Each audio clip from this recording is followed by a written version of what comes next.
Barrackpore assembly हल्का Titagarh municipality के हिदायत पर हफ्ते में 2 रोज सोमवार और जुमेरात बाजार हाट और दुकानें बंद रखने पर आज सोमवार टीटागढ़ बहु बाजार, टीटागढ़ पुरानी बाजार, खरदा बड़ी मस्जिद और खरदा पीके विश्वास रोड के हाट बाजार और दुकानें बंद।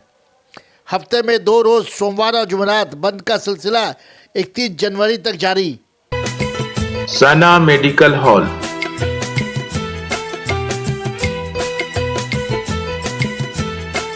%10 discount on every medicine. Oxygen cylinder also available.